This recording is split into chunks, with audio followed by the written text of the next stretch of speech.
Assalamualaikum dan salam sejahtera. Saya Hafiz Omar. Seperti yang dijangkakan, mata wang Eropah merosot pada awal dagangan pada hari Khamis, tetapi kemudiannya memperoleh nilai dalam sesi Amerika walaupun statistik optimis tentang ekonomi Amerika Syarikat. Walau bagaimanapun sebut harga kekal mengawal kejatuhan. Kini peserta pasaran sedang menunggu kenaikan kadar faedah selanjutnya oleh Fed yang telah pun ditetapkan harganya. Walaupun dolar Amerika Syarikat dijangka melanjutkan kenaikan, potensi peningkatannya agak terhad. Pada masa yang sama, kenaikan yang berterusan dalam nilai euro agak meragukan. Semua orang sedar bahawa Bank Pusat Eropah akan mula menaikkan kadar faedah tidak lama lagi, yang mana ia telah juga diambil kira oleh pelabur. Oleh itu, pasaran kelihatan stabil, tetapi prospek untuk aset berisiko masih suram dengan sebut harga mungkin mencecah paras terendah tahunan baharu. Data semalam mengenai ekonomi Jerman mengumumkan peningkatan dalam pengangguran yang mengesahkan tekanan inflasi yang semakin berkurangan. Kawasan Euro juga mengeluarkan beberapa penunjuk makroekonomi yang mana sebahagian besarnya memenuhi jangkaan ahli ekonomi. Tumpuan peserta pasaran adalah pada perbelanjaan pengguna Amerika Syarikat dan pendapatan peribadi, indeks harga perbelanjaan penggunaan peribadi serta tuntutan pengangguran. Pendapatan peribadi Amerika Syarikat meningkat sejajar dengan ramalan. Perbelanjaan pengguna hanya memperoleh 0.2% pada bulan Mei berbanding peningkatan hampir 1% sebulan sebelumnya. Ini adalah tanda-tanda awal secara tidak langsung akan berlaku kemelesetan. Malah inflasi yang tinggi memaksa rakyat Amerika untuk memikirkan semula pilihan keuangan mereka dan berbelanja lebih sedikit. Di samping itu, UK melaporkan data mengenai keluaran dalam negara kasar yang juga memenuhi ramalan penganalisis. Dalam latar belakang ini, pasangan pound dolar terus bergerak dalam julat sisi. Semasa sesi Amerika, pound sterling mengambil kesempatan waktu itu untuk terus maju. Kalender makroekonomi hari ini termasuk data mengenai aktiviti pembuatan dan kawasan Euro dan negara anggotanya. UK juga bersedia untuk mengeluarkan indeks pengurus pembelian pembuatannya. Penunjuk tidak mungkin berbeza daripada anggaran sebelumnya. Oleh itu, laporan-laporan ini tidak akan memberi kesan yang teruk kepada dinamika Euro dan Pound British. Data mengenai harga pengguna di kawasan Euro dijangka lebih menarik. Indeks harga pengguna tahunan untuk blok Euro diramalkan meningkat kepada 8.4% pada bulan Jun. Ini adalah mengesahkan bahawa ECB telah memilih pendekatan dasar monetary yang betul bertujuan untuk mengetatkan dan kenaikan kadar faedah. Jika angka inflasi indeks harga pengguna adalah melebihi jangkaan pasaran, kemungkinan besar euro akan mendapat nilai kerana ini akan memaksa pengawal selia untuk bergerak dengan lebih agresif.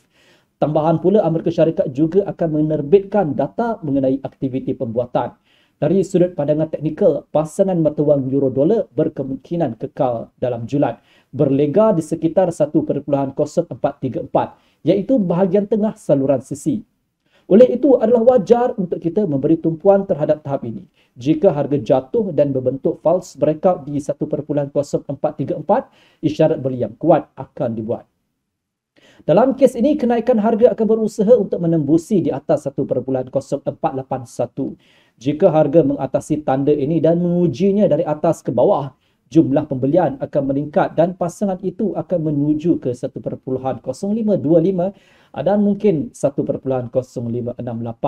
Pada tahap 1.0568 terdapat kemungkinan untuk penjualan di rebound. Penjualan di 1.0525 boleh dipertimbangkan hanya ketika false breakout dengan tujuan untuk membuat pembetulan intraday 20 sehingga ke 25 pips.